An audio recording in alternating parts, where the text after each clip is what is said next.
Looking to bet smarter? Get sports betting insight and winning picks straight from the South Point Hotel and Casino. I think we're going to get goals from both sides here. Give me over 5.5. That is also one of my favorite plays of the weekend is the Colts -3 on the road. So you're getting plus 130 here. I mean, how can you go against Tusky? Exactly. Join Sports by the Book at 10 a.m. Pacific and bet your winning edge.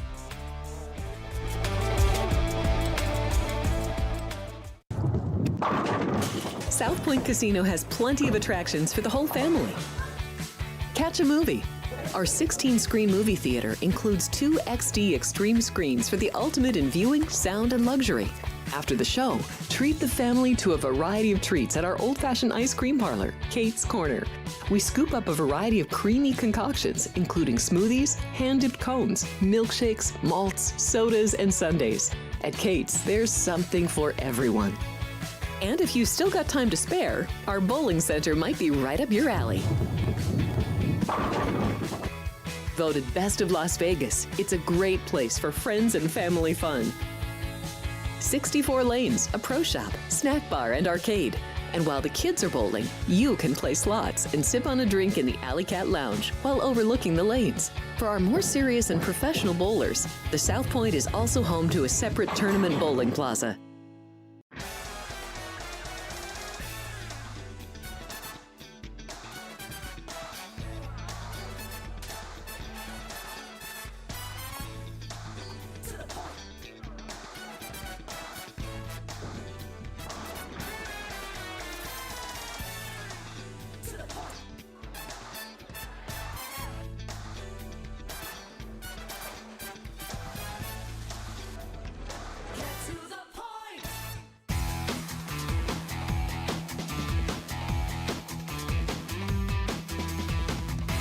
Happy Wednesday, everybody. Feels like this week is flying by. We appreciate you being with us, whether you are watching live or the replay.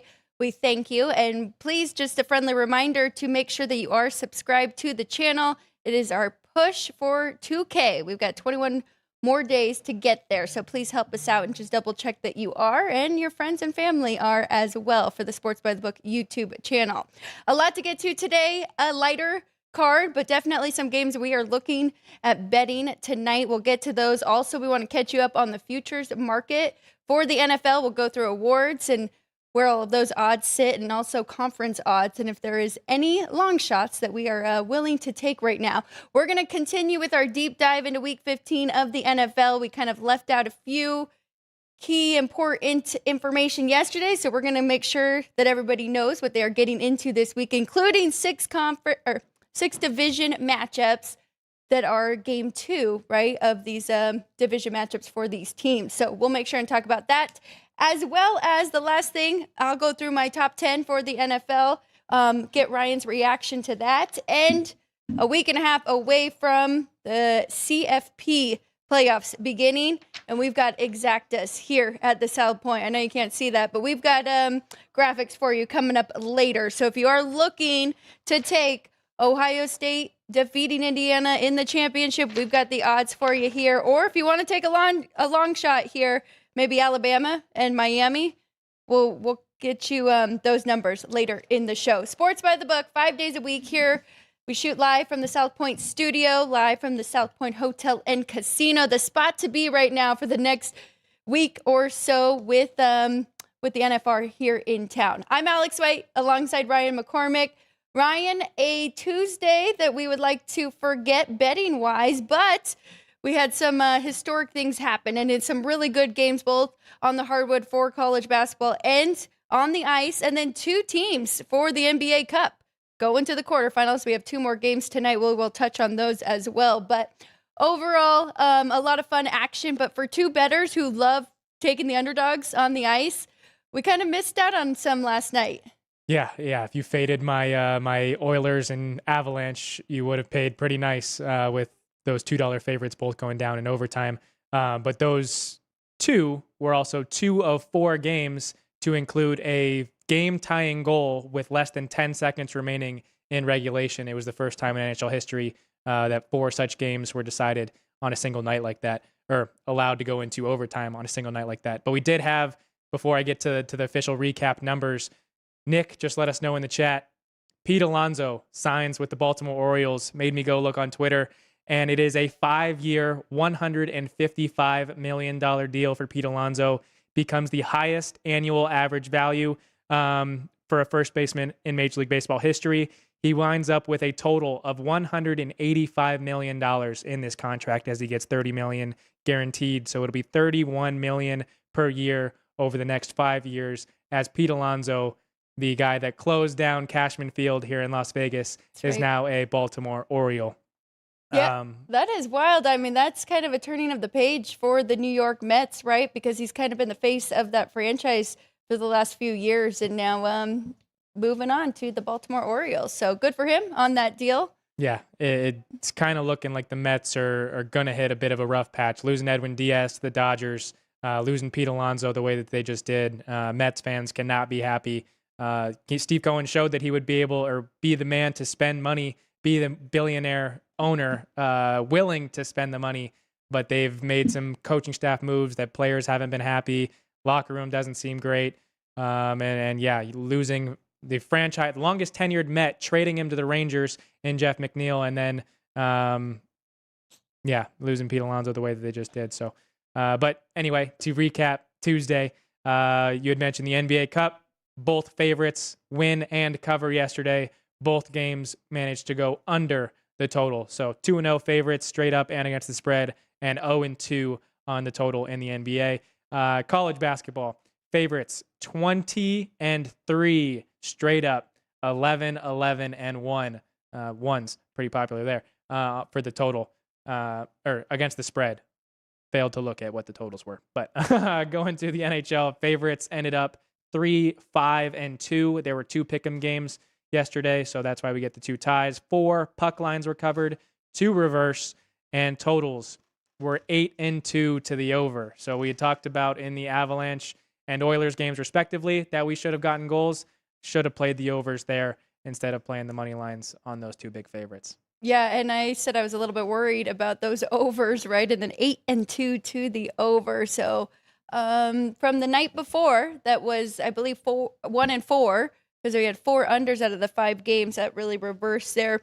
If you jumped in on some in-game yesterday, good for you, because Orlando Magic were down to Miami in that first NBA game, and then they came back to win and cover, so that's pretty impressive.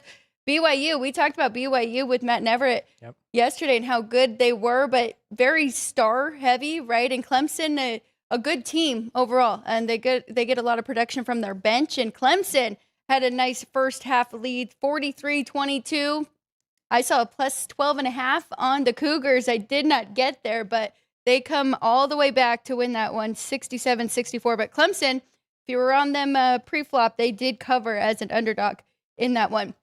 I said I like Michigan team total over. I did not have a number. I did end up betting that over 86. We did get there with a final 3-pointer. Michigan looks like a machine right now. I'm getting 2023 UConn vibes from them and how they are just steamrolling teams and good teams at that. But we'll see if they can keep it going, because you don't want to peak too early. And it is pretty early right now for college basketball, but very good roster there. Some more games on the hardwood tonight. But Ryan, before we get to that, just to go with that recap, the 4 teams that all forced overtime, last 15 seconds, all West Coast teams, not necessarily playing against West Coast teams, but it was Vegas, you mentioned the Avs, Oilers, and the Ducks, right? Yes. Yeah, so pretty fun there to force overtime for those 4 teams, and I think those might be for the top.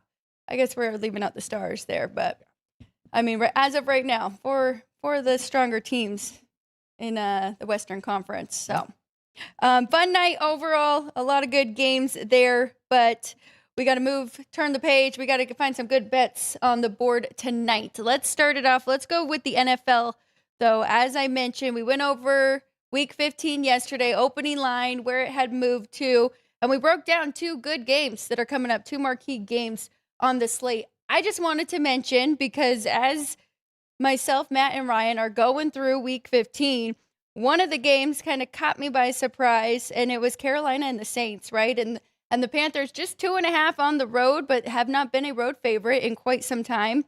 And I had forgotten that the Saints, their first win of the year was against this Carolina team. So that kind of triggered that I wanted to go through the 6 division games and the rematches. So starting right there, that's kind of at the bottom of our list, though. But Ryan, does that change your handicap? Are you willing to bet on the Panthers here, lay that 2.5 like Matt Neverett did and gave it out yesterday? Short answer, yes. I do think they'll be able, adding in your revenge factor, losing the home, going on the road, and now being able to give this sour taste back to their fans. But the Saints were able to control that game earlier in the year. They outgained them yardage-wise. They controlled the time of possession. They got more first downs. They really kind of dominated that game, and it was really, in my opinion, a sleepy spot for the Panthers. And I think it's a lot more different of a story here today, as the Panthers are honestly the front runners for the NFC South. I know the Buccaneers are currently sitting in the playoff position, leading the division with the tiebreaker. But again, 2 games head-to-head coming up between the Bucs and Panthers that will decide this division. I think it's Carolina's to lose at this point with the health concerns of the Buccaneers. Granted, they will be getting should be getting Mike Evans back tomorrow night. I think that's a great point, because remember, they were coming off a big win over the Green Bay Packers. Carolina was, right? They won that one in Green Bay 16-13, and then they were hosting the Saints and lost that one 17-7. So it was a little bit of a sleepy spot there. So I don't think they're going to take them lightly, but you bring up another good point that they do have Tampa Bay on deck. But all in all, I think I'm going to add that to my card. I do think I am getting there with Carolina minus 2.5. They are the better team. They'll be prepared. They won't take this Saints team lightly, who did just beat the Bucs as well. So that is one of my bets now, adding in that revenge factor. But let's go back to the top here with tomorrow's game. Then we're talking about Tampa Bay. They are hosting the Falcons, and Atlanta has some revenge, right? All the way back to week 1. We have brought this one up, though, and Tampa Bay won 23-20. Now, that was Michael Penix Jr. So how do we want to treat this game, and is there anything that jumps out, or should we wait for more tomorrow? How's this one moved so far? Let's take a peek at that. I would be looking more at the Bucs in this one, being that they are the ones competing for playoff positioning, but I do feel like this will be a much tighter game, being the division rivalry. We just talked about it with the Panthers and Saints. The NFC South is competitive against the NFC South, even though the division isn't necessarily competitive against other divisions in the National Football League. But these two all-time are tied. This will be the 65th meeting between these two teams. They weren't necessarily in the same division a couple years ago, or many years ago, but all-time 32-32. The Bucs have not been able to win back-to-back games in this series, which they would have the opportunity to do, since they won 5 straight and swept the 2020 and 2021 seasons. And there was a quarterback for the Buccaneers that is regarded as the greatest quarterback of all time.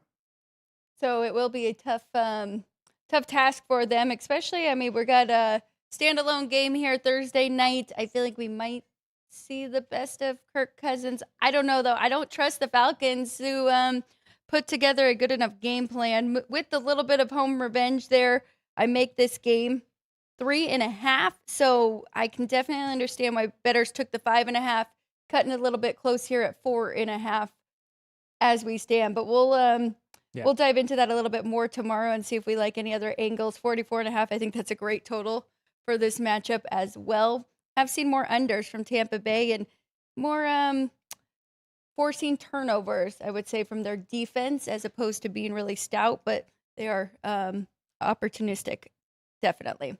Okay, one we did break down, and I'm curious if your thoughts. We did already talk about it, though. We know that there was the revenge. New England went into Buffalo in week 5. They won 23-20 against the Bills. What are we thinking in this one? Are you sticking with the New England Patriots, who have been the more consistent team so far this year?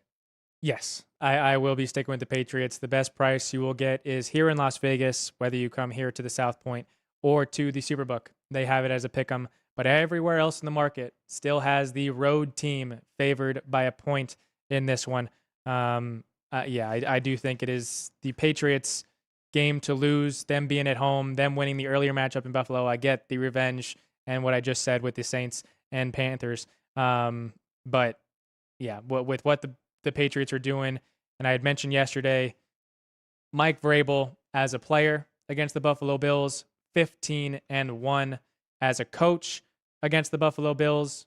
With the Titans, 2-3, only one, so a combined 17-4. Of those 4 losses, only 1 are as the home team. I don't think the Patriots are going to get a letdown spot here. They know that they can clinch not just a playoff berth, but clinch the entire division with a win here on Sunday. So I'll be going with the Patriots. Should be a good game between those two. I think it's one of the best on the board. That did not make our poll question, but we do have a poll going. So if you are watching us live, we appreciate you. And please jump in. We're curious what you think for evening up the score here between these division foes. But we are on opposite sides there. We'll find out. I mean, the Patriots could still be undervalued, and that's funny to say, but they aren't even in my top 5 yet. And they have played very well now. They have had one of the easier schedules, but Buffalo has too. And who has the better record? I mean, we basically said Buffalo was getting the AFC number 1 seed because of how easy their schedule was and how manageable it was. And New England is the team that's actually been taking care of business week after week. So we will see, but I'm going to put my money on Josh Allen and James Cook and think that they can lead their team to even up the score between them and the Patriots for the year. All right, keeping it moving. Let's go to the AFC North here.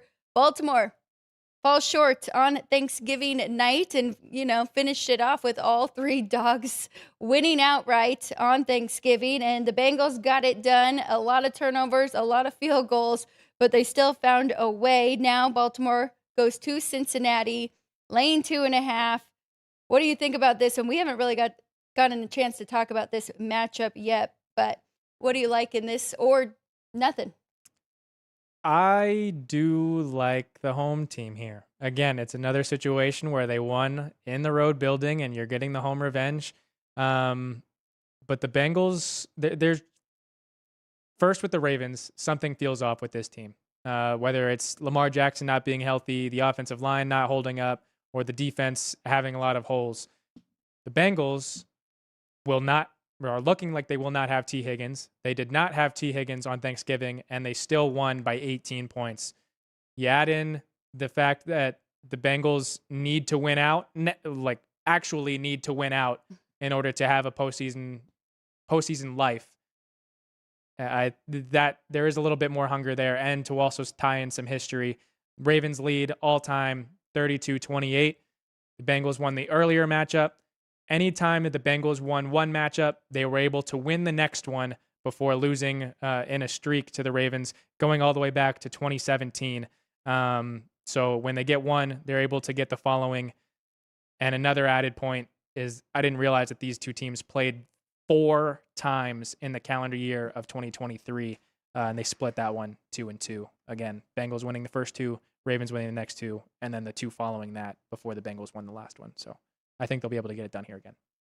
I will say I don't know who is going to win this matchup, but I do think it's going to be a tight game, and I do think that taking the 2.5, there is some value. Without adding any home revenge for the Ravens, I've got the Bengals a 1.5 favorite. That is how far I have dropped Baltimore from what we've seen from them the last 2 weeks. So giving a little bit back, it's not a full 2.5 point difference, but I would only take the points here with Cincinnati. Might even tease them up to getting more because I think they could cover 2.5, if not win, and I definitely think they could cover 8.5. Yeah, I absolutely think this game is an awesome teaser leg, getting the Bengals up. to 8.5. And if you want to go up to a 6.5 or 7, getting more points, don't fault you. But I think they'll be able to keep this game within one score at least.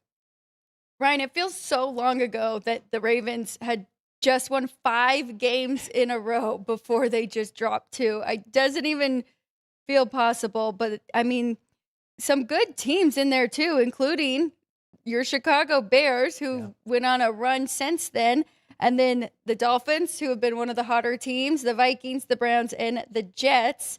And then just these last 2 weeks, they have fallen apart again. I think a lot falls on Lamar Jackson, right? I do not think that he is 100% healthy, and I think we have seen that as of late. So both of us like the Cincinnati Bengals catching 2.5 at home here in this division matchup.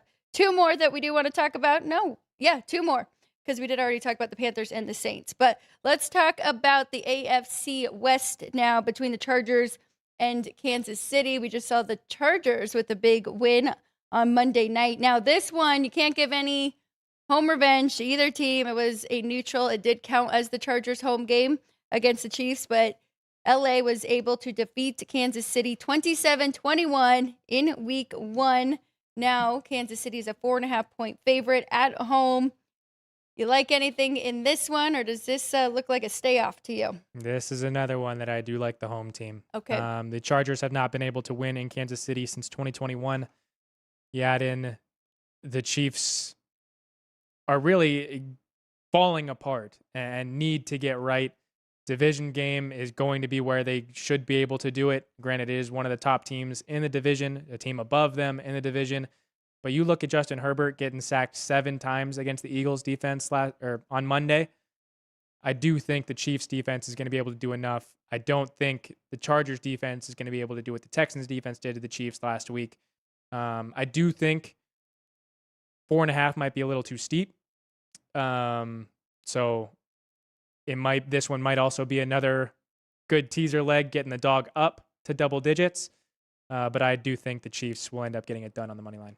I mean, minus 220 is not a terrible money line price for the Chiefs to get this win if you can find another dance partner for Kansas City. I know it feels a little hefty, but I would rather that than lay in the points. I do think that's pretty much what I have. I got 3.5 for Kansas City at home here, so I can see kind of the desperation and why bettors like KC, but I will not be playing this game at all. If anything, I think I'm going with an over. I think both of these defenses, as good as they are, they have looked vulnerable at times, and I think we're going to have both offenses find success here. And I would say, as anybody would, getting under 42 on Monday was pretty fortunate. Yeah. And I went tempted again here with the Chargers total at 42.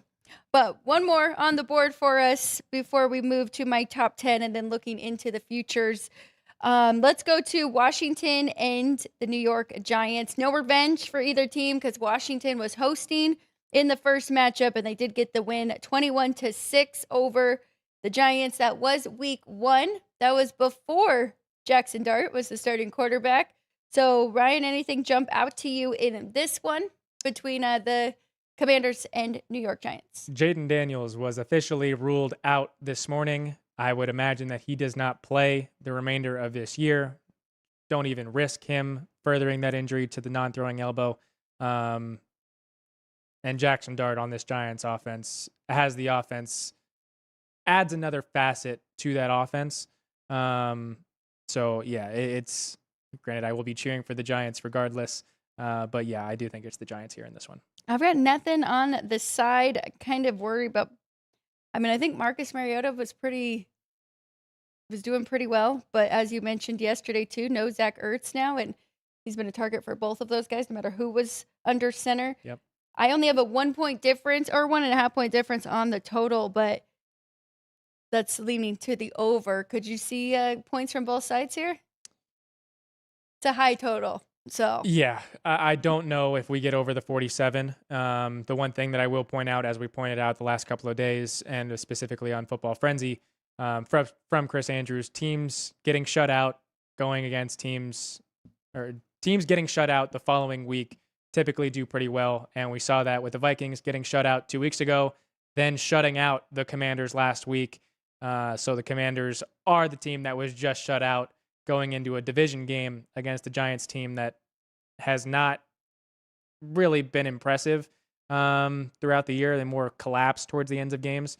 So I do think this one will be close, but being able to lay the 2.5 and not over a field goal, I think this one might end up getting decided by a field goal. So yeah, I'll be rooting for the Giants here anyway. I agree. I do think it could be close between these two, but that does definitely make me pause with the Commanders coming off being shut out, right? They will be, it's kind of the embarrassment factor, right? They were just embarrassed, and now they're going to step up big here, or they should. Which could make this, again, another good teaser game, getting the Commanders to keep this one within one score. And we know how bad MetLife has been, not just for the Giants, but the Jets. Neither home team is above, I think, a 300 win percentage in MetLife, in their own home stadium. So, yeah, should be a close division game again. 8.5 here with Washington is the teaser that we would be looking at in that one. Will you go over the 4 poll options that we do have from the games that we just went over between so the 6? Wanted your guys' thoughts on which of these division games will even the score back to 1-1, splitting the season series apiece. So the Giants getting the win back against the Commanders, -2.5. You don't really necessarily have to lay the spread, but they're giving you the line here at the South Point, the current line, and where you would lay it if you wanted to take the spread. Panthers, -2.5 on the road in New Orleans. The Chiefs, -4.5 at home against the Chargers. And the Falcons, tomorrow night, the only underdog of the 4, getting 4.5 on the road in Tampa against the Buccaneers. Should be a good split between everybody who is watching live, I would say, because I think we're going to get people on all different answers there between those 4 options that we gave. I will say we do have at least one vote for all 4 games. So keep letting us know your thoughts, and we'll let you guys know the winner at the end of the show. The chat has been pretty good with the poll the last couple of days. They did not get the winner last night, though. What was it was last week. I'm mistaken for, but because last week yesterday we kind of asked something similar. Yeah. But yeah, they were on a roll where we were giving them betting options, right? And they were picking the winner there for us in those. All right, let's go look at some futures. And before we do that, I will give my top 10. Curious, Ryan, your reaction for my moves here from last week. Well, I didn't really get to go over it on the show, so it'll kind of be like 2 weeks ago. If you watch Football Frenzy, everybody out there, then you did see my top 10 on that show last Friday, but I didn't actually go through it last Wednesday. So curious what you think, who moved into my top 10, who moved out, and let me know in the chat too if there's anybody that you think I missed or that you would move. Okay, so I apologize because it's probably going to seem knee-jerk, but really, I mean, my top 10 is pretty tightly contested. I've got a 5-point difference from number 1 to number 10, and then from 11 down to 19 is another 5. So it's very tight, and that is how I think the books and how I learned coming up with a betting line here for the National Football League. But starting off with number 1, who has jumped back and forth with my number 2. But the Rams are the best team right now, in my opinion, in the National Football League. Very impressive 45-17 win over their division foes in the Cardinals. The Seahawks get it done against Atlanta. They were a team that just did the shutting out. So Seattle was. So a lot of people like the Falcons as a touchdown dog in that one, and it really wasn't competitive in the second half. It was all Seattle, 31-3 in the second half. So Seattle's still up there, top 5. They were number 1 the week before, but now the Rams are a good point ahead of Seattle for me.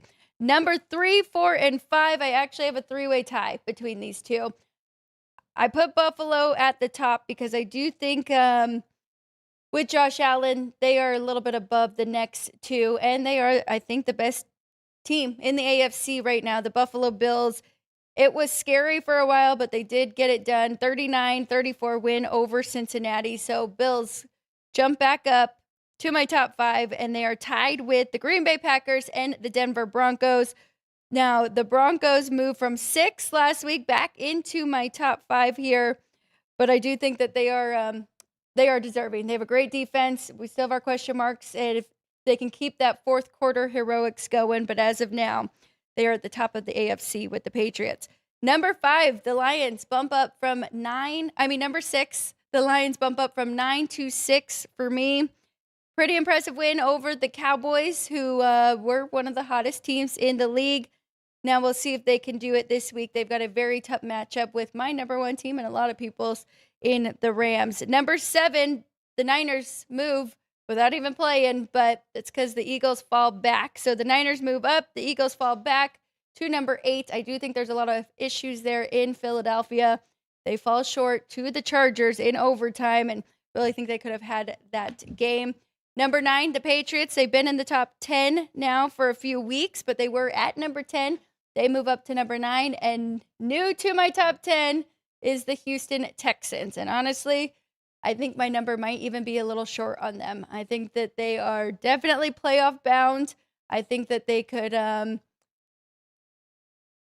some upsets and go on a nice playoff run, but they are a top defense. And if CJ Stroud continues to get healthier and work with that continuity with his new receivers, since just having Nico Collins and then adding in the Iowa State guys. But I do think that they are a top 10 team in the league and could make a playoff run. But that means that Kansas City Chiefs are the one team to fall out. Ryan, what do you think? Where did they fall to? They are number 11. Okay. That was the one thing that stood out to me, is that you didn't have the Chiefs in your top 10. Granted, I would not either. There have been a lot of holes on that team and a lot for them to figure out.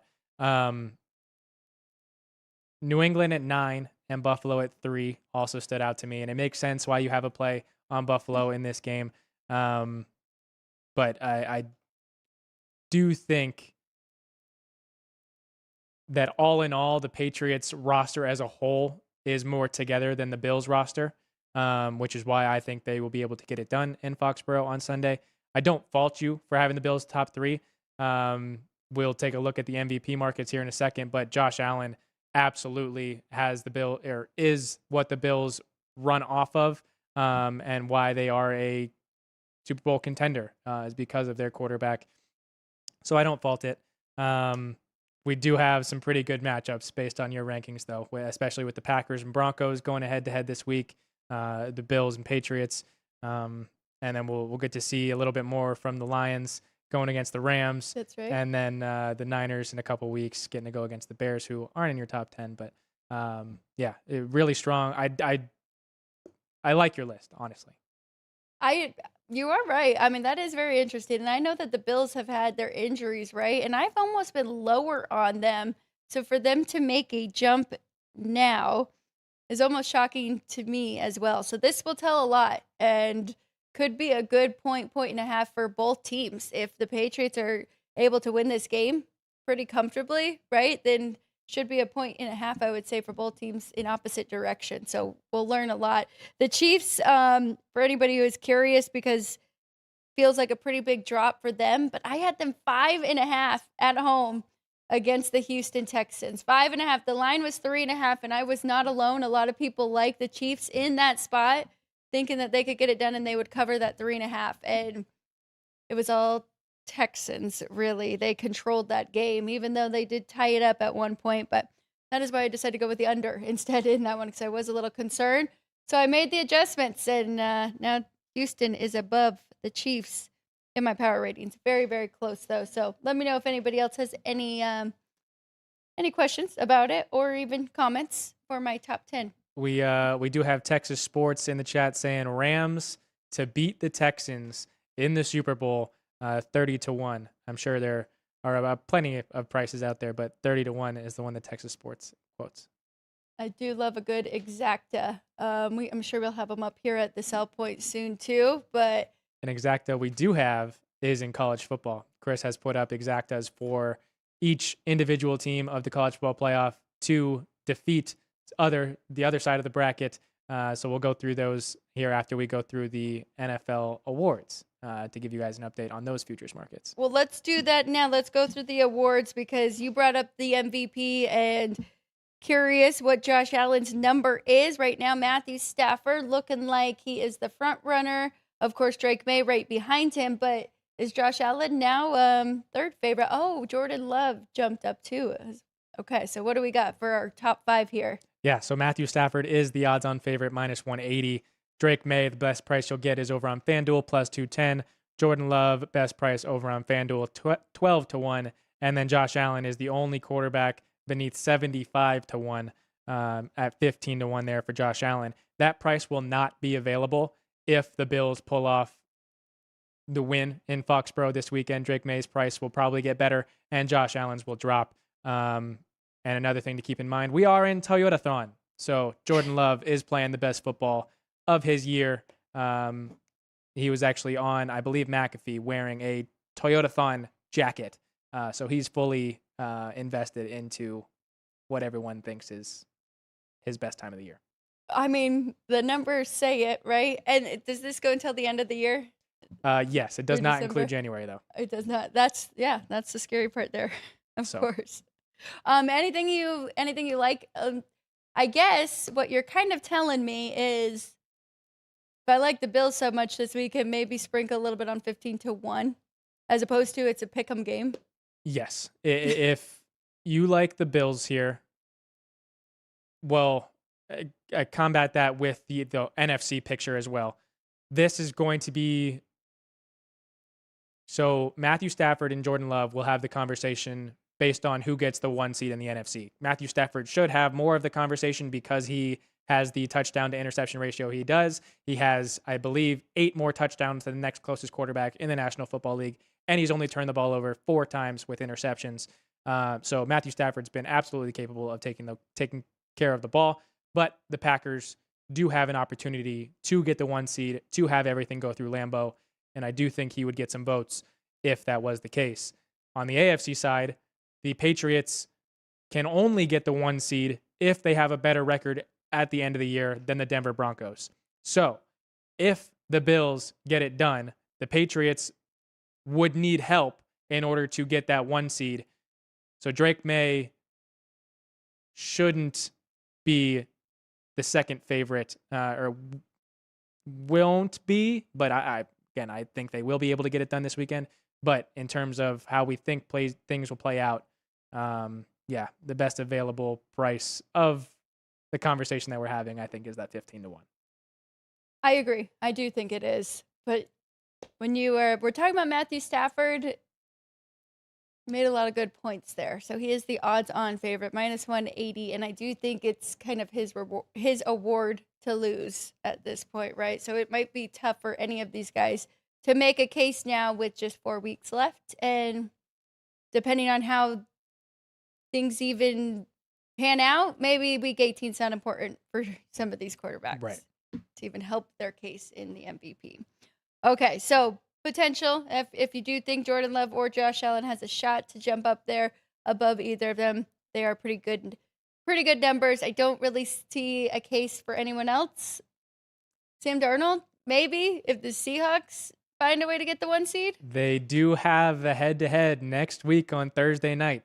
So if you are thinking that the Seahawks will be able to get that done, get the division lead back. Well, not necessarily get the division lead back because we'll have to go down to tiebreakers for those. But yeah, I guess Sam Darnold would be the other conversation to have at 100 to 1. Man, what the Rams defense did to Sam Darnold the first time, I'm a little concerned. Yeah, I wouldn't be playing it, but if you are a Seahawks fan, if you're one of the 12th man, could be tempted there. Does that lead us into the coach of the year? Because I do have a bet on Mike Macdonald, but it is looking like he's not getting much respect in this market still. And I know Ben Johnson, even 1 loss to the Packers, and his number has dropped down. You can now get him at 12 to 1. So really, I mean, it's Mike Vrabel at this point. It seems like he's getting the most action here in the betting world. Yeah, Mike Vrabel minus 175, best price over on FanDuel. Everything else, Mike Macdonald, Liam Cohen plus 750, Ben Johnson 12, Kyle Shanahan 16, Dave Canales, Sean Payton, Sean McVay, Shane Steichen, and DeMeco Ryans are the only other coaches, that are beneath 100 to 1. Again, it's kind of same point. it is Vrabel's to kind of lose at this point if the Patriots kind of collapse, which would open the door for the Bills to win the division, which is how Vrabel would slip down. But right now, with how he's turned things around, them being the 2 seed in the AFC, it's kind of hard to go against Mike Vrabel. Even with Ben Johnson, as a Bears fan, I understand that the Bears are honestly in position to miss the playoffs as a double-digit win team, and you can't win Coach of the Year if you don't make the playoffs. So wouldn't be tempted at the 12-1 for Ben Johnson. Not Liam Cohen either, even though Jacksonville leads the AFC South. It would be more so a look at DeMeco Ryans with how bad they were, going with a backup quarterback, getting them to win games, their defense keeping them in games, and they're looking pretty good. And if they can get on a run in the playoffs, watch out, because the Texans defense wins championships. That's right. Texans, of course, started out 0-3, if I'm not mistaken, right? And then just the injuries that they've had to overcome, and that defense, you're right, is elite. I don't hate that at all at 70-1. I did hear something that the Patriots have been favored in like 9 of the. How many games have they played? 12 or 13? 13. At least 9 of the 13, maybe even 10. So I feel like it was 3 games that they were underdogs. So that kind of, I mean, if you take that into consideration, they're supposed to be winning those games. But, I mean, it's definitely an improvement, and they have done a lot. I will say, to your point with Ben Johnson, we saw it with Mike McDonald, who I've been making the case for. 10 wins last year, his first year, didn't make the playoffs, and did not get Coach of the Year either. So that is kind of part of it that comes with it, right? Making it into the playoffs or winning your division helps the case for Coach of the Year for sure. Interesting. DeMeco Ryans, 70-1. Not a bad long shot there by any means. Okay, offensive or defensive player of the year? I think we just go to our futures market. We do have Giovanni in the chat asking our Super Bowl odds here at the South Point. So we'll go there. We'll go Super Bowl odds before conference odds. And your Super Bowl favorite by $5 exactly is the Los Angeles Rams, St. Louis. But their division rival, Seattle Seahawks, is the team right behind them. And then the Buffalo Bills are at 8-1. Seahawks and Bills 8-1. Texans, Packers, Patriots at 9-1. Eagles, Broncos at 10, and everyone else is over 15. You got a really good bet not too long ago because, I mean, looking at the top there, the Bills and Texans are the first AFC, but, I mean, 2 top dogs, both from the NFC, and then you have the Packers right behind them. Then, of course, the Eagles, who won the Super Bowl last year. And you found just NFC team to win the Super Bowl over the AFC team, right? Minus 120. Yes. Yeah. So, yeah, that is the bet that Alex is talking about. I did take it at a different book here in Las Vegas of which conference will end up winning the Super Bowl. You can also lay a price, and that price has moved more to the NFC side being favored. I did get it at minus 120. With their defense? I'm not sold on the Broncos offense. Their defense, absolutely. But the Texans is where I would look. I don't trust the Buffalo Bills defense, but I do trust the Houston Texans and their playmakers on offense. So, yeah, it would be more to look at the Houston Texans to win from the AFC side. But if it was the Texans in the Super Bowl, I don't think I would be playing them to win that game if it was against the Seahawks or the Rams. So if we want to take a look at the AFC first, we'll look at those. Yes. We've got 3 teams tied for the AFC conference favorite. One team just beneath them. Broncos, Patriots, Texans, all at 4-1 here at the South Point. The Buffalo Bills are 450, and then the Jacksonville Jaguars are the only other team beneath 10-1 at 9-1 here at the South Point. No respect for the Los Angeles Chargers, huh? Nope. I mean, they've had the injuries on the offensive line that we have seen really hurt them. I mean, they went to Jacksonville and were not competitive in that game, so I can definitely see it. And not to mention, last year, round 1 of the playoffs, I mean, Chargers were a short favorite over the Houston Texans, and that was Justin Herbert's worst game of the year. So I can see that. That's tough. I don't really see any value. I mean, 4-1, I guess that's not terrible, but when you think about where those three teams were, Broncos, Patriots, and Texans before the year started. So the Bills were probably shorter than they are right now. The Buffalo Bills to win the conference, Yeah. plus 350 opening odds here at the South Point. Let's take a look at the Broncos. They were plus 750 to win the conference here at the South Point. The Texans were 15-1 opening odds, and the New England Patriots were 50-1. So really, in that regard, it might be the Broncos there because it's not that much shorter, but they're the same price as the other two and could match up well against any of those teams, I think. They're also the front runner to host these games. That's true. Have the AFC run through Denver, which would be a very tough atmosphere, a mile high in the cold against that defense. And we've seen the Broncos being able to win these close games this year. And that's exactly what playoff football is close games, defensive battles. Would be, if we're talking about it, would be more inclined for the AFC picture for it to go through Denver. Let's take a look at the NFC. And then in a week or two with Matt and Everett, we'll go through an exercise and we'll kind of pick our Super Bowl matchup, all three of us. But, okay, what do we got for the NFC? NFC, the Los Angeles Rams are the favorite, plus 150 here at the South Point. The Seattle Seahawks and Green Bay Packers follow behind at around 4-1. 4-1 for the Seahawks, plus 450 for the Packers. Then we have the Eagles at 6-1, the Niners at 8, the Lions at 10, Bears at 18, Bucks at 25, Cowboys at 40, and then the only other team not yet eliminated in the NFC, the Carolina Panthers at 100-1. The Carolina Panthers. I mean, 100-1. You've been talking about it. They have two head-to-heads with Tampa Bay still. They could win that division and get into the playoffs here, and then you have 100-1. They'll get to host a game. They'll granted have to go on the road to probably beat LA or Seattle.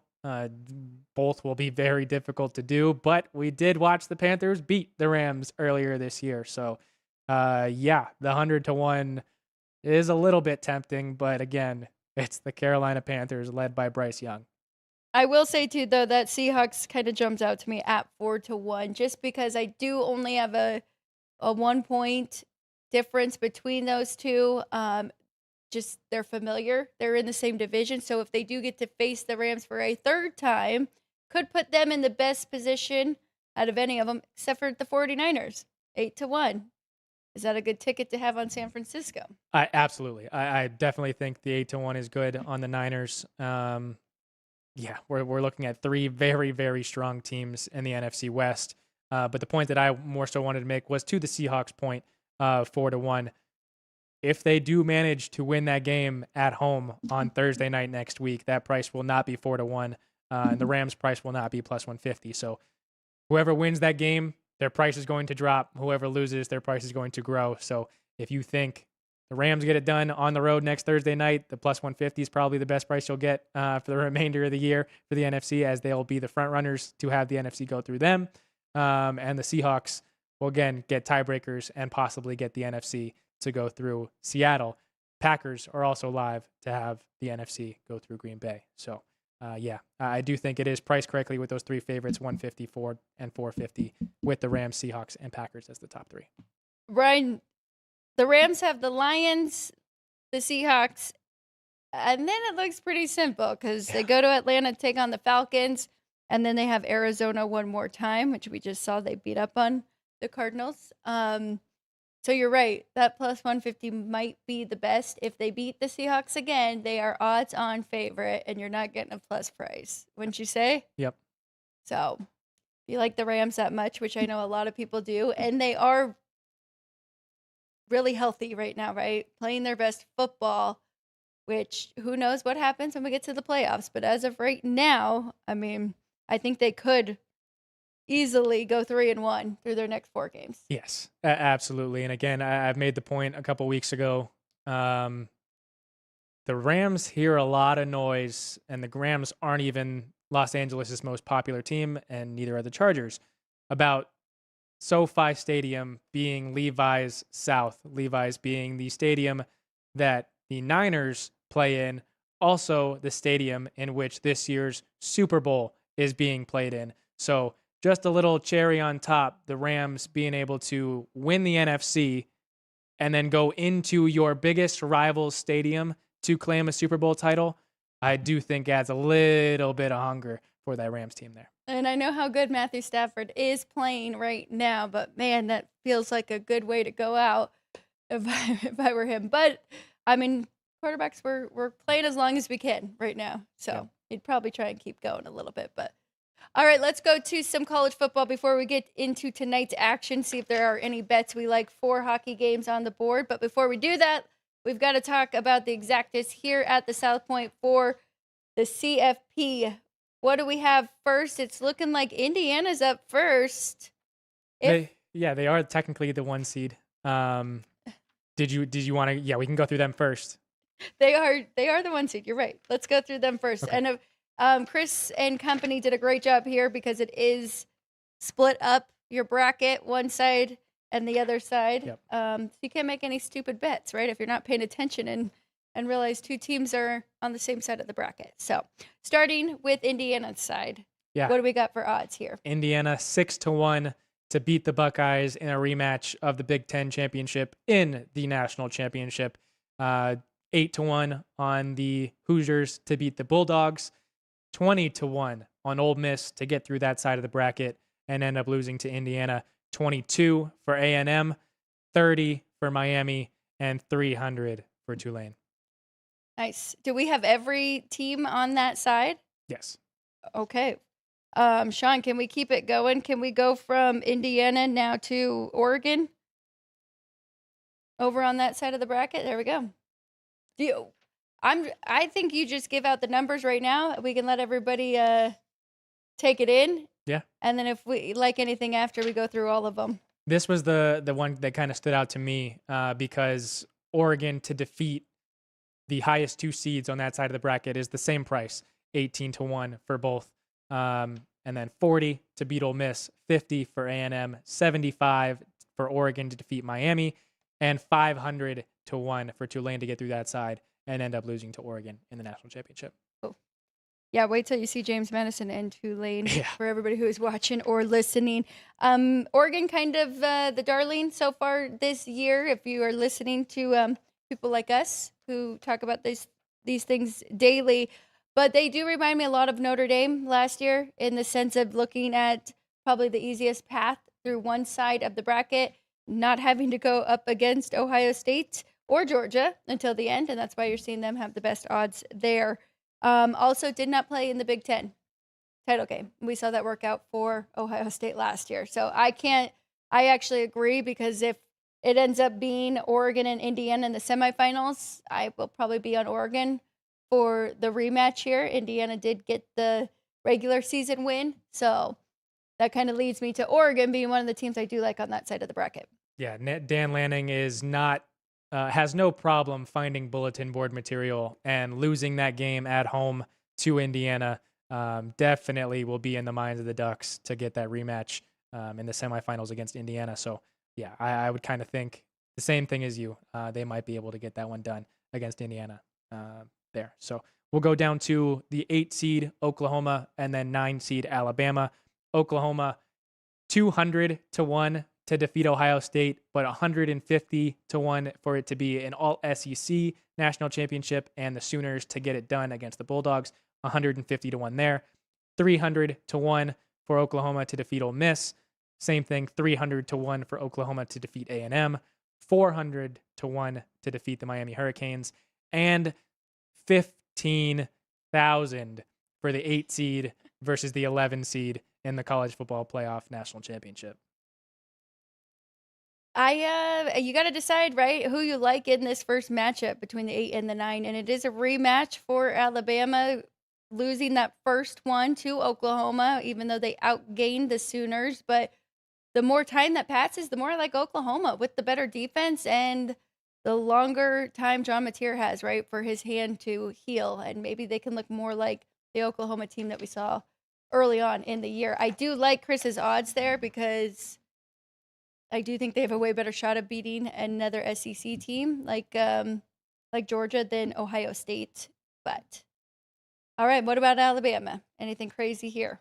Alabama is 90-1 to defeat Ohio State. They are 75-1 to get the rematch, the third time of the year, to defeat Georgia at 75-1 to defeat Ole Miss. Double that, 150-1 to defeat A&M, 175, defeat Miami, 250, and to defeat Tulane, the 9 versus the 11, 2,000-1. This, I missed this, Ryan. Do you agree with this?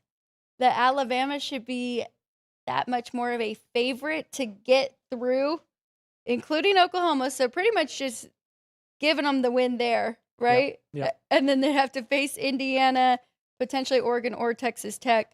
I'm shocked that their odds aren't as high or closer to Oklahoma's.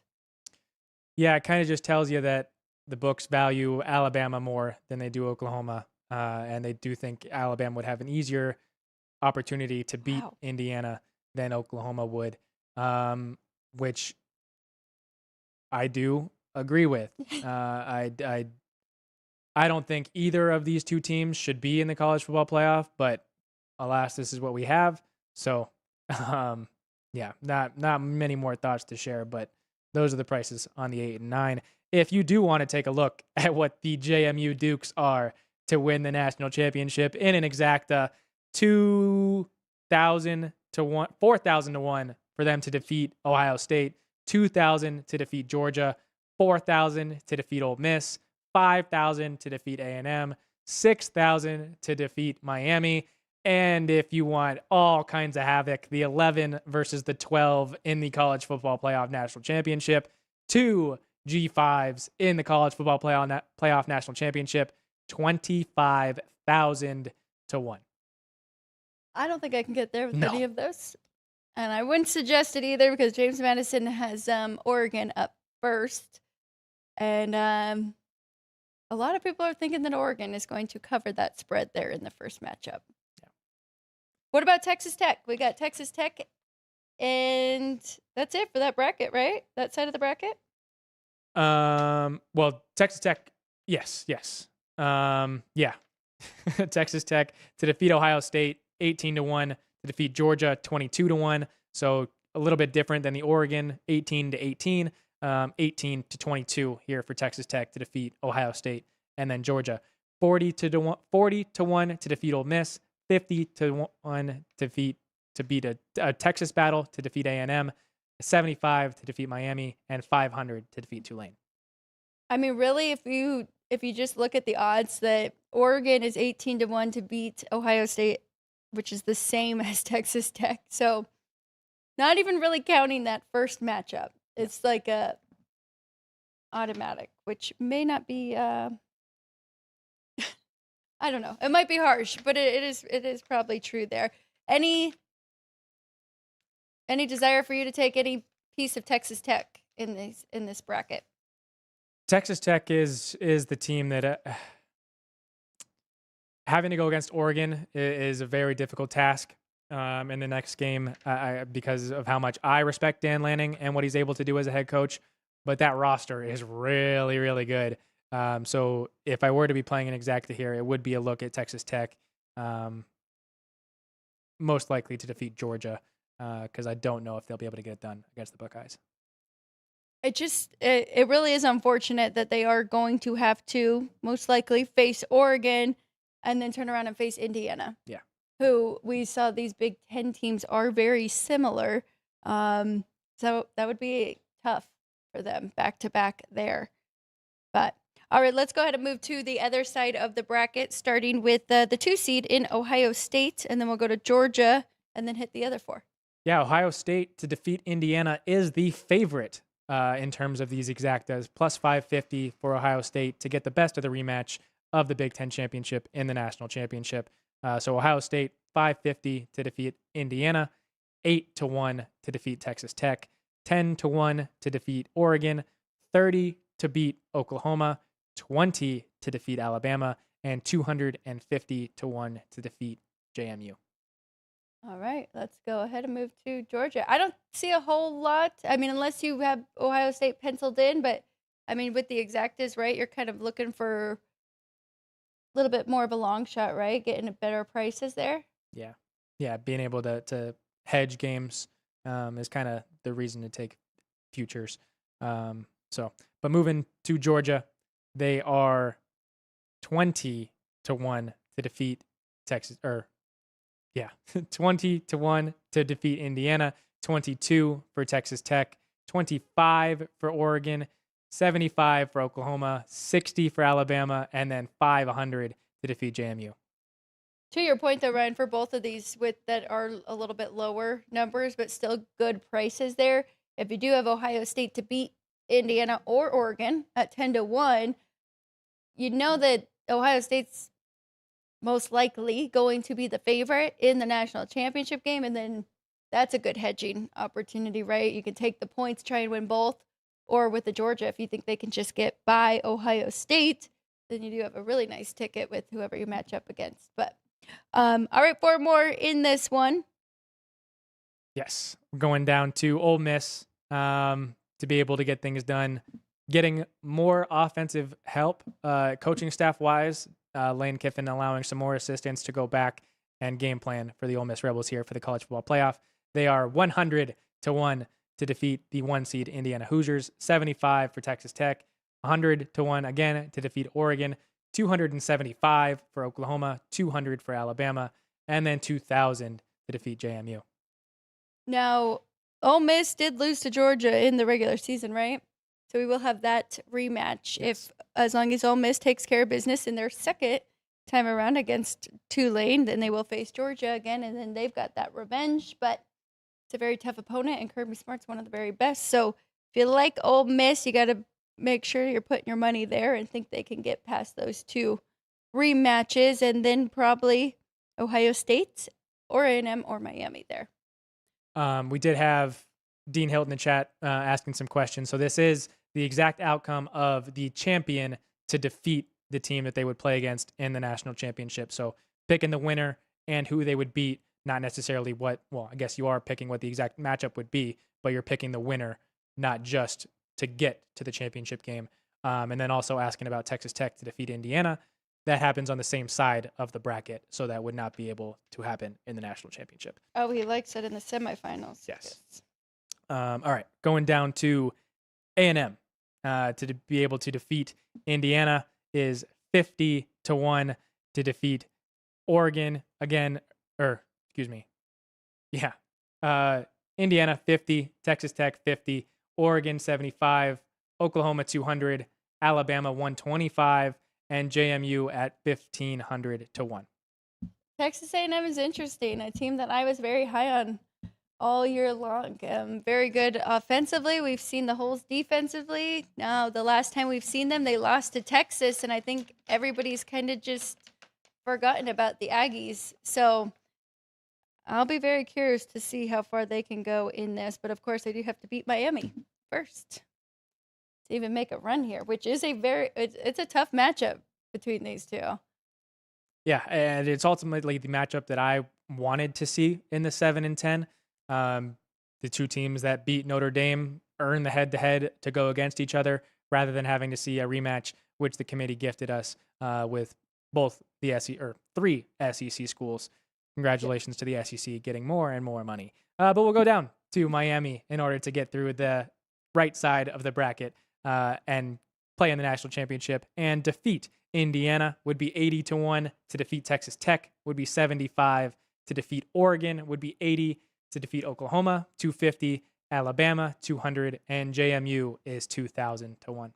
A team that we definitely know has the talent, right? We saw them, as you mentioned, week 1 beat Notre Dame and really out physical the Fighting Irish.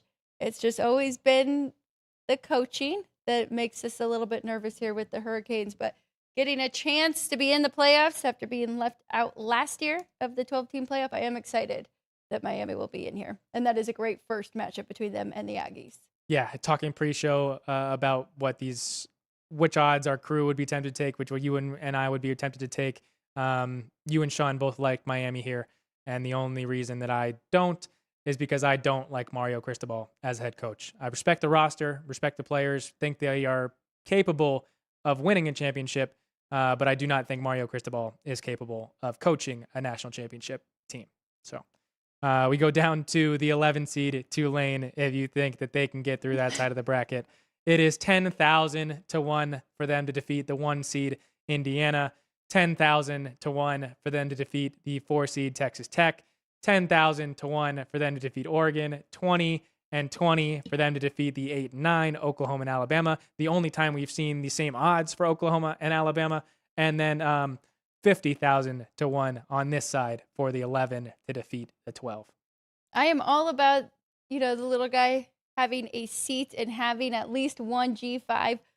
But the worst part is John Summerall is getting ready for his next coaching job as well. And then on the other side with Bob Chesney for James Madison. That's the one part that I hate, that it's tough to even try and bet on these teams to cover in the first game, let alone take a shot for them to make a run. Yeah, Summerall fully showing off that he is getting to coach in these games, posting a profile picture, making his profile picture a split head with Tulane's logo and Florida logo. I forget what his actual caption was, but it was something like 2 phones, 2 teams, 2 phones, 2 hours of sleep. But yeah, man, focus on the job at hand, please. Help Tulane, help a G5 finally get this done. But I don't, until we see the G5 get to host the game, I don't know if they'll be able to get it done in a hostile environment, an impossibly hostile environment for those schools to have to go to these big dog Power 4s that are the top at-large teams. So had an opportunity this year against Ole Miss, thinking that maybe they wouldn't have their offensive coordinator and offensive staff, but it looks like they will. And I think they can draw up a game plan to beat Tulane for the second time this year. If anybody missed any of those odds and they want us to go over them one more time, but they are live here at the South Point. They are on the betting app too, if you have that, so you can check them out. 2026 college football exact outcome. That is what we just went over, all 12 teams and the odds. We'll dive into this more before next week and see if there are any long shots or any bets in general that either of us like for the playoffs coming up. All right, that's it for all of our future catch up here for the NFL and college football. Let's go into tonight's action. I'm going to be honest, I really didn't find anything on the hardwood and really enjoyed those games yesterday. We talked about it earlier with BYU and Clemson, and then Michigan once again. And then the last one, UConn and Florida. Great game, battle till the end. Really wish I would have just went with the Huskies instead of the under, because it barely went over there. But that revenge factor with Florida knocking them out of the tournament. A Big Ten game tonight, Wisconsin and Nebraska. Other than that, nothing really jumped out and didn't really have anything. So, Ryan, if it's okay with you, I say we move to the ice with our 4 games. We did have a request in the chat from Mo in the Notre Dame game involving Idaho at Notre Dame. This line is at 11.5, just moved to 11.5 here at the South Point, up from 10.5. So moved the full point. It's really toggled at 11.5, went down to 10.5 early this morning. And now that was kind of a don't blink moment. We are back now to the 11.5, total at 143.5. Do you have numbers there? I do have numbers. Let me pull them up. I know that it is an overplay in this matchup between these two. I had it a lot higher than 143. Let's see how high it did move, though. I don't know where that sheet went, but I will pull it up again here. Yeah, everywhere in the market just went to 11.5. The last available one was at BetMGM. They had 10.5, but yeah, now everywhere in the market. Again, Wager Talk lighting up like a Christmas tree. 11.5 for the Irish here at home against the Vols. That's funny. I actually think we have a bigger favorite on Notre Dame too, which after yesterday, actually have Notre Dame at 16. And the total 149.5. So a favorite and an over there between those two. And looking at how they have done as of late, Notre Dame 6-4 against the spread. They are 7-3 on the year.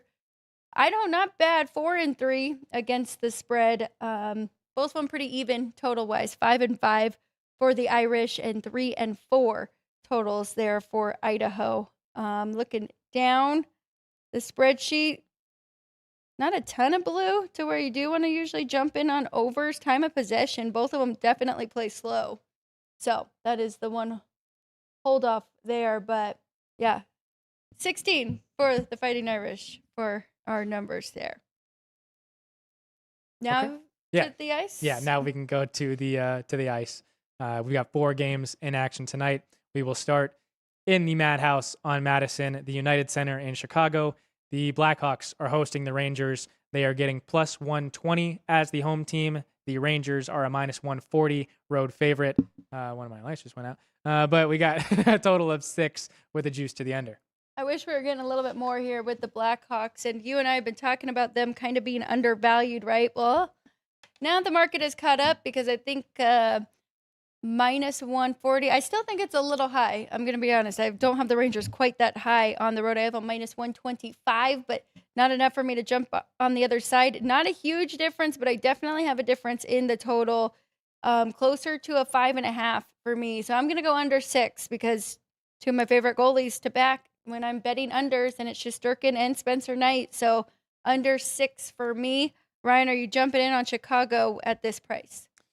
No, I will not be. The Rangers come into this one off of back-to-back home 3-2 overtime losses against the Avalanche and the Golden Knights, both of which were pretty hard-fought, tough games. The Blackhawks are coming home off of a West Coast road trip in which they went 1-3.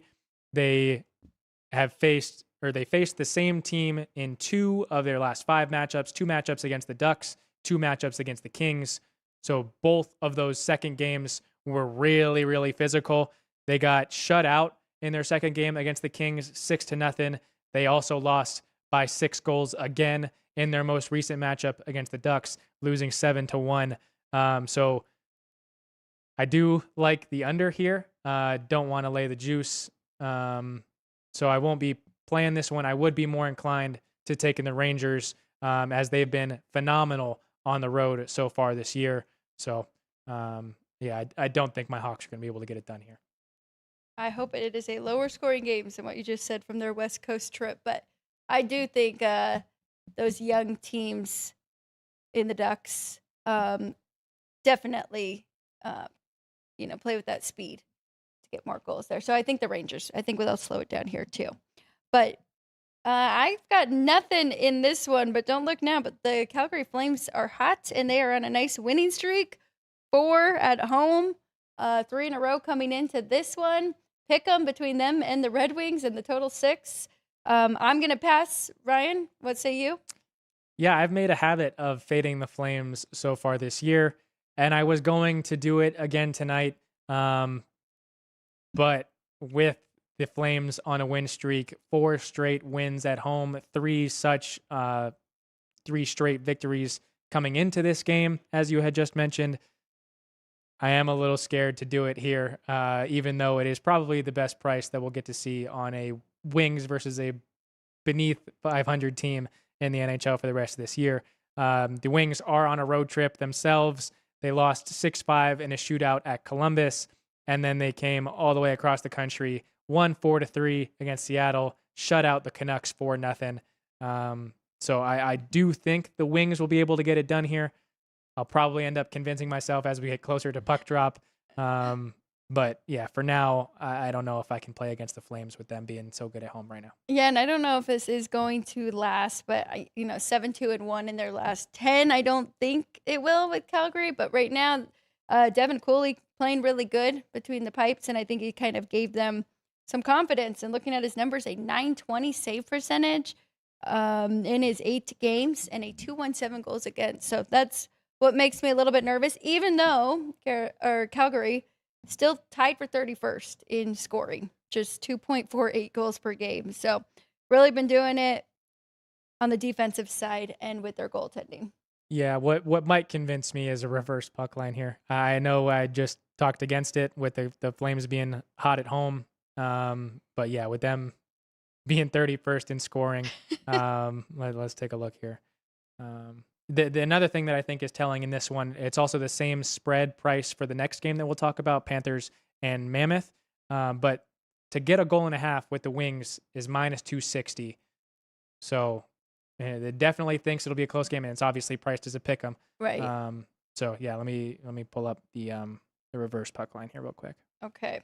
As he goes and checks that, I am going to go to the next one with the Panthers and the Utah Mammoth here.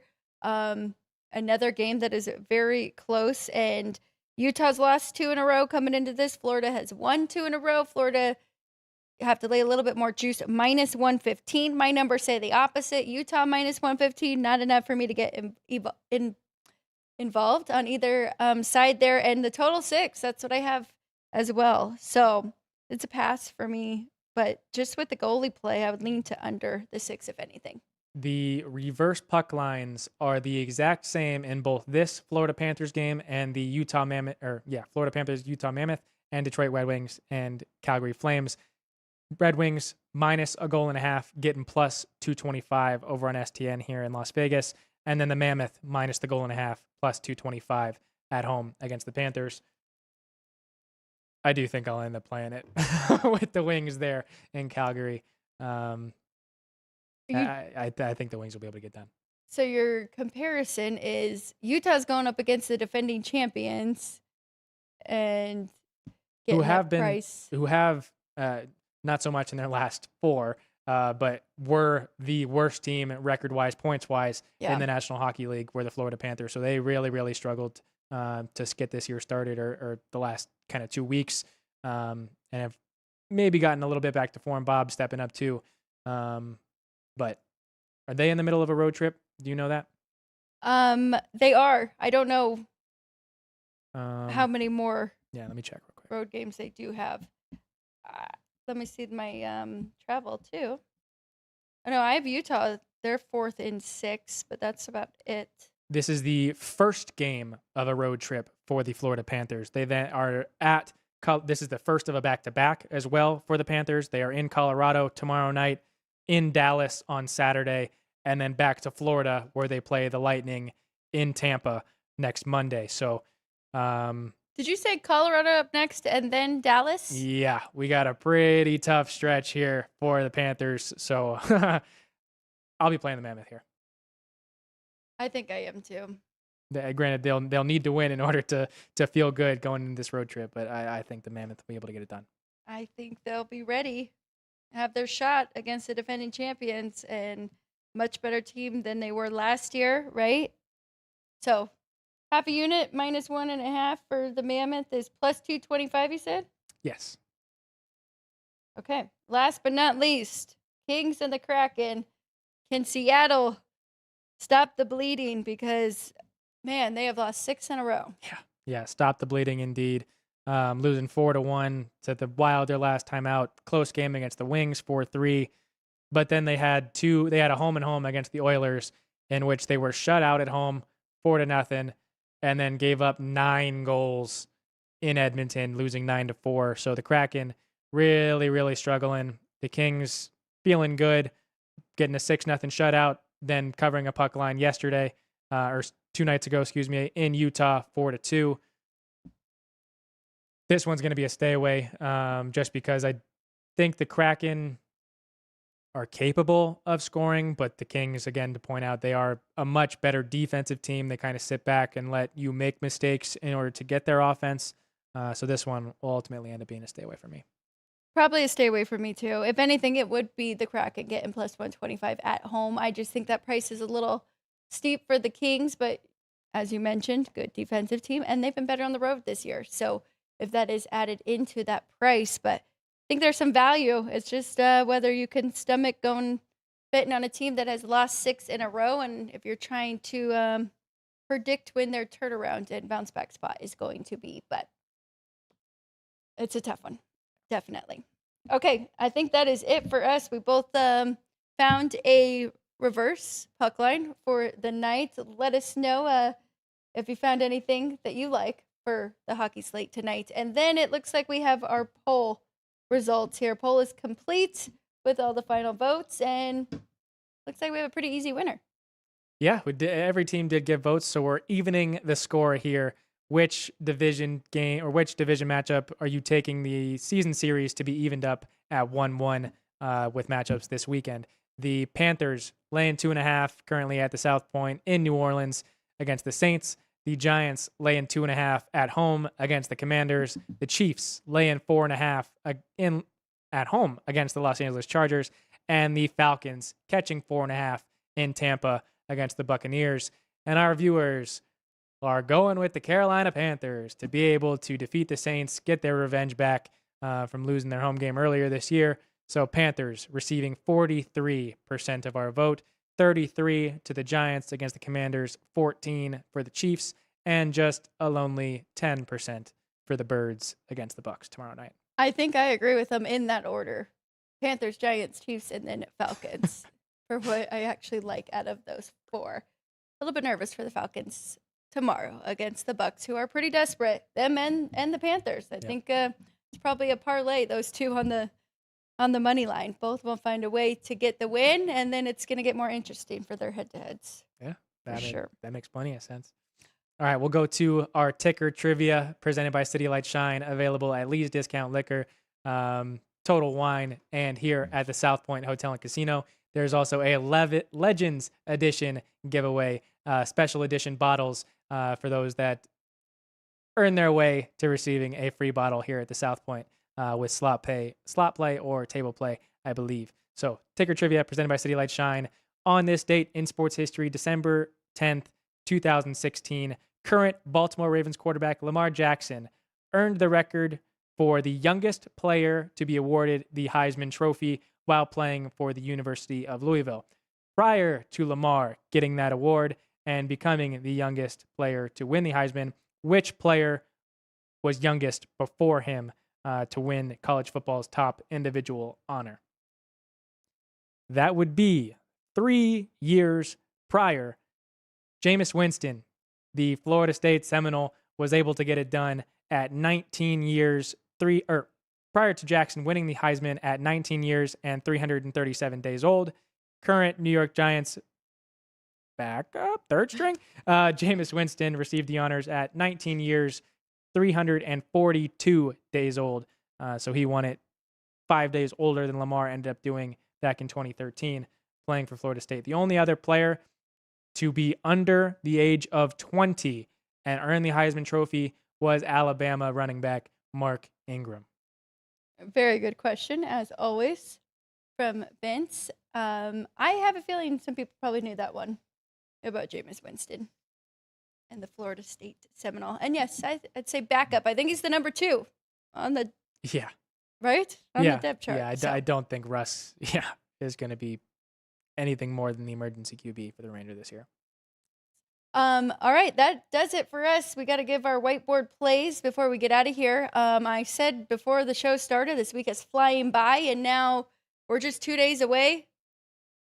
Yeah, 48 hours away from Football Frenzy already that we will still have on Friday, even though we only have one bowl game and the Army-Navy game, but we will break those down with Chris and Vinny, and then we will talk Week 15. So probably a shorter Football Frenzy, but still at noon. So 12 o'clock Friday. And then tomorrow, we'll, of course, talk from our good friend Dwayne Colucci over at the Rampart. And we'll hear from him going into the weekend, what the book needs. And, of course, he likes to give us his takes and any plays that he likes. Football and hockey and some pony picks, as always. All right, let's do it. Let's go to our whiteboard plays of the day. I will kick it off for I just have a 1 total. I like an under here with the New York Rangers and the Chicago Blackhawks. Shesterkin and Spencer Knight, 2 really good goalies going head-to-head. So I do think that we could stay under that 6. If we're going to have overtime, 2-2. That's all we need here in this one between them. And then I'm going to take a shot here on one of the reverse puck lines with the Utah Mammoth at home, laying a puck and a half. And I think, Ryan, we convinced ourselves. I think he's jumping in on that one and one more reverse puck line, right? Yeah, I will be taking the Detroit Red Wings to get it done on the road in Calgary, which has been a little bit of a difficult task the last 4 days. Played in the Flames, but we'll do it here again tonight anyway.